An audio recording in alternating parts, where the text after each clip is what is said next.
Thank you, Rebecca, so much for that introduction. As she mentioned, I'm Ashley Nutter. I lead the product design and data teams at CNN. And so naturally, I wanted to talk about how we build products based on data that we extract from media. So basically, that is how we take unstructured video, build pipelines to turn it into structured data, and build product experiences on top of that. So this really is less about optimizing models or changing skills and prompts, and more some of the lessons we've learned from the architecture along the way.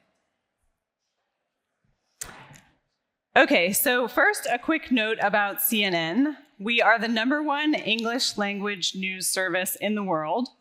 We reach hundreds of millions of users, and we have millions and millions of hours of video from journalists all over the world. And that is only increasing because as everybody has a camera in their pocket, we're getting more and more video. And so the trick for us is to figure out how to turn that video into data that we can use in a way that scales and also is durable over time.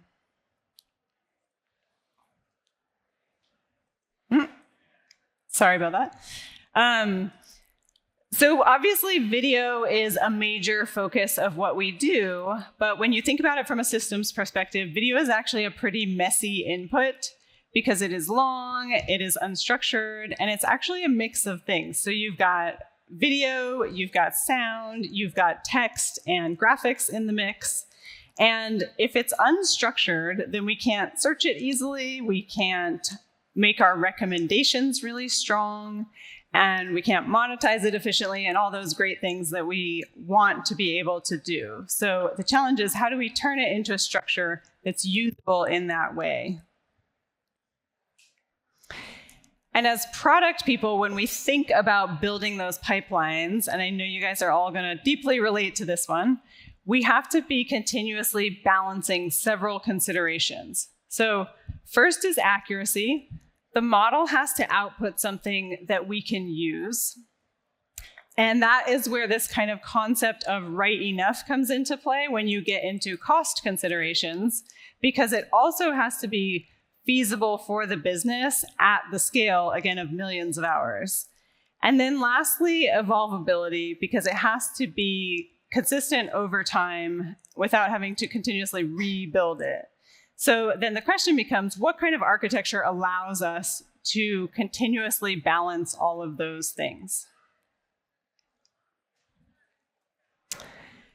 Okay, so I want to play a quick video for you. And I know that generally when you are watching video, when you're like, have your popcorn, you got your movie night, you're flicking through videos on your phone, you are not generally thinking about structured data.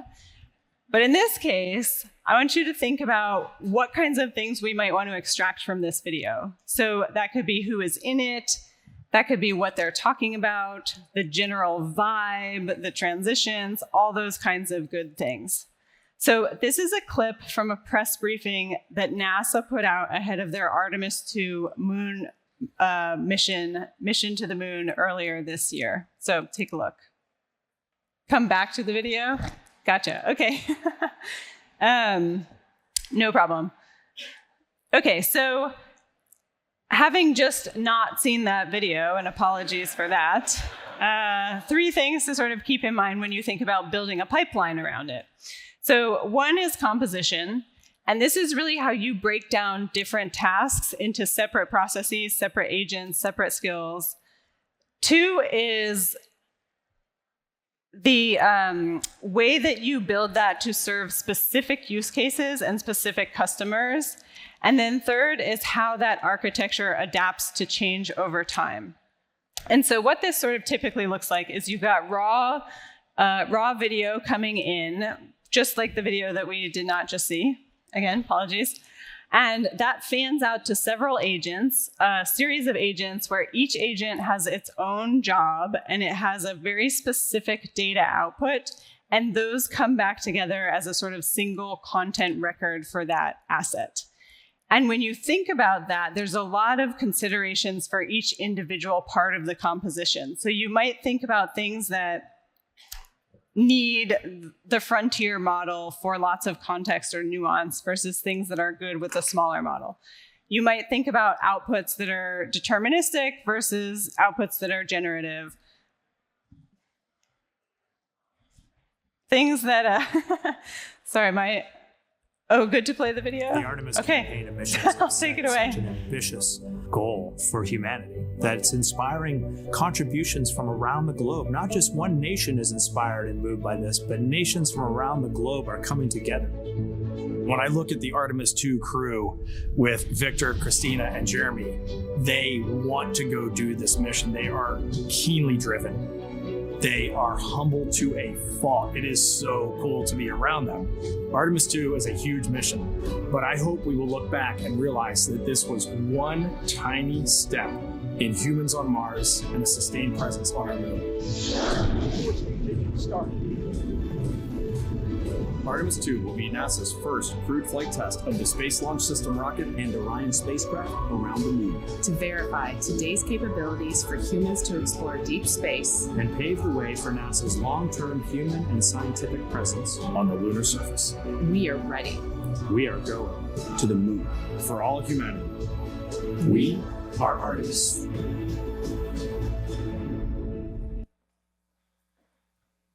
Okay, thank you to the AV team for making that work. So hopefully, having seen that, you're thinking about a lot of the things that we might want to pull out of there. And these are some of the considerations that I'm going to go into one by one about how we would structure those things that you're thinking about pulling out. So digging into first composition, this is how you want to break out specific tasks and give them to specific agents so that they can be sort of individually optimized for cost, for accuracy, for speed, for all kinds of things. And when you do that,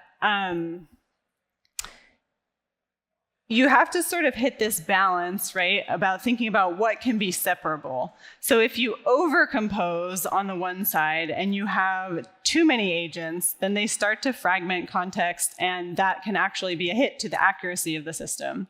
Whereas if you undercompose and too many things are grouped together, then your whole system becomes brittle and sort of difficult to build. And so what you want to think about is what actually is a discrete and specific outcome that you can define and build for those. So a quick example of this, and hopefully my videos will work again, but essentially I took the video clip from NASA and I essentially gave the model 5 related but specific jobs to do in a single agent. So in this case, one of the jobs was to find a soundbite. So not just one nation is inspired and moved by this, but nations from around the globe are coming together. This first video that didn't play is actually just a look at the prompt. So you can see that I gave it 5 things to do. And then when I asked it to find a soundbite or a clip, I had to actually go through a couple of iterations. So the first one with 5 things to do, the model kind of politely said, no thanks, I'm good, I can't do that. And then the second time I tried, it actually did find the clip, but it output a misformatted timestamp. So there was actually a mismatch between what I got. And then finally, I got this clip. And I actually like this clip because it's a very raw moment. It like really pulls a positive sentiment together about nations coming together, about people collaborating. It's very inspirational. But the problem with it is that it pulled out part of the clip where he refers to the mission as this. And so if you got only that clip, you would have absolutely no idea what he's talking about. That's a real problem for editors who are looking for clips that they can use as a standalone property.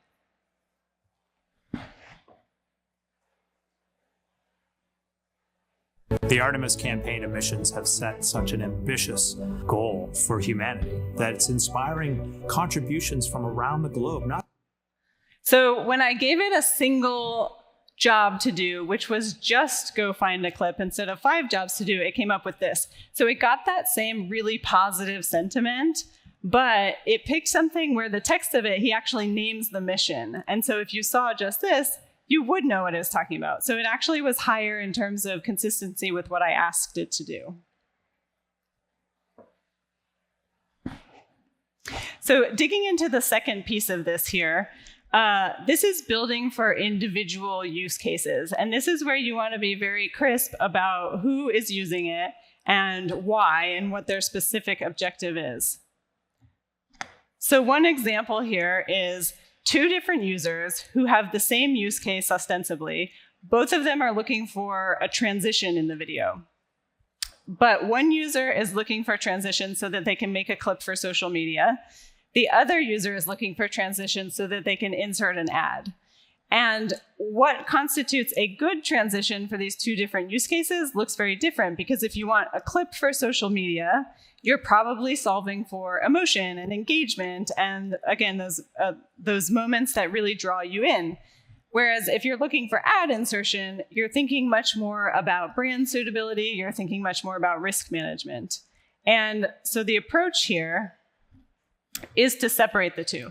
You can take sort of a baseline source of truth, which in this particular example may be chapterization. So it finds all the transition points in the video, but the policy is built separately on top of that specifically for a user. So it can go in and evaluate for whatever chapter breaks we find, are those actually a good place for an ad based on the very specific criteria for that use case.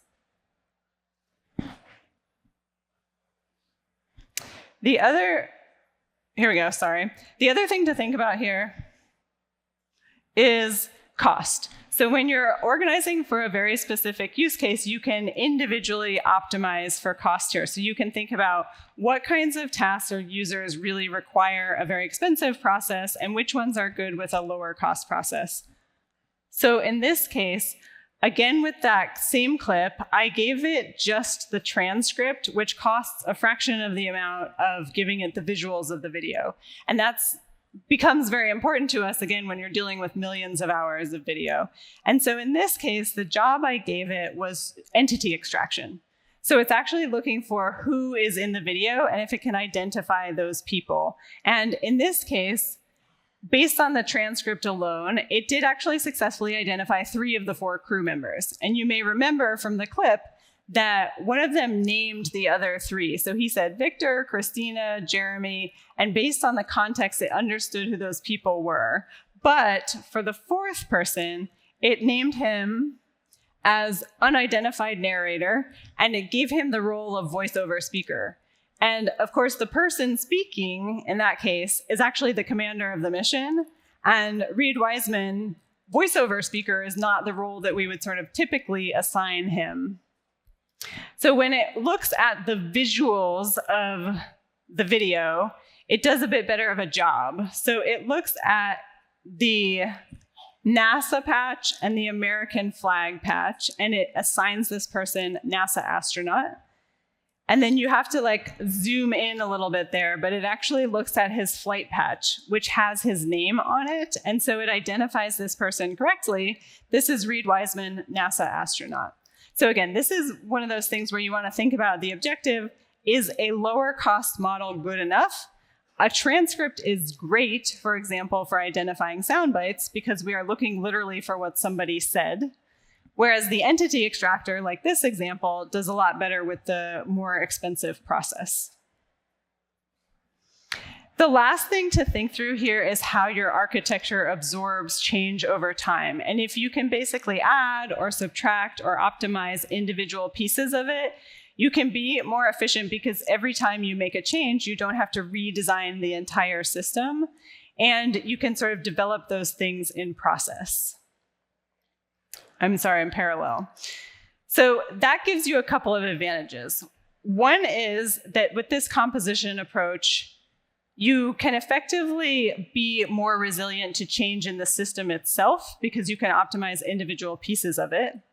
But perhaps more importantly, it actually makes the system more resilient also to changes in the underlying technology. And this is becoming more and more critical, as I know all of our kind of lived experience here, is you go to bed one night, and when you wake up in the morning, the entire landscape of capabilities has completely changed, and there are new models online, and the models that didn't used to do this now do this, and old models are getting deprecated, and so you want to make sure that your architecture can actually support those changes. So putting that all together, you end up with an architecture that is a series of layers. So you have a metadata layer that outputs the structured data that you can then use and build on top of in the product layer. And then the last piece that you want to make sure to have here is your evaluation layer. And this is where human review may come into the mix, but ultimately you want to make sure that you are evaluating the system and that those inputs are feeding back into the system so that it gets smarter over time, and also so that it catches any new issues that it introduces to itself because the system is dynamic. So this is a quick example, if I can get my video to work, of how that product layer looks. So this is a series of different agents working on different tasks, coming back together into a product experience that our editors can use. And this allows our editors to more effectively find and manipulate content so that they can ultimately make more compelling storytelling for our end users. Artemis 2 is a huge mission, but I hope we will look back and realize that this was one tiny step in humans on Mars and a sustained presence on our moon. Start. Artemis 2 will be NASA's first crewed flight test of the Space Launch System. Okay, so you can see there it's identifying different segments, it's summarizing them, it's suggesting sound bites, it's pulling a bunch of different capabilities back into that product layer. And so ultimately, the sort of shift in product thinking for us here is that in this case, AI is not a feature so much as a layer that we can actually build products on top of. And the power of that comes not just from the skills or the prompts, but also from the way that those agents are set up to speak to each other. One of the real trade-offs to note here is that orchestration does introduce some complexity, and so the teams have to be very intentional about schema management and also about tracking where errors can sort of propagate across agents that speak to each other. But ultimately, if you tackle those things, you can diagnose them more easily, replace them more easily, and ultimately that system becomes more valuable over time. So before I leave you, I wanted to just leave you with this. This is a picture of Brian Pearson. He is one of the product leaders who works on our media intelligence system. And in a former life, he was a photojournalist. So this is him back in 2003 on the USS Lincoln, and he is standing with Reed Wiseman, who borrowed his camera. And then very last but not least, this is a press release that NASA put out back in 2005 that was actually authored by me as a NASA employee at the time. So thank you very much for having me. Appreciate it.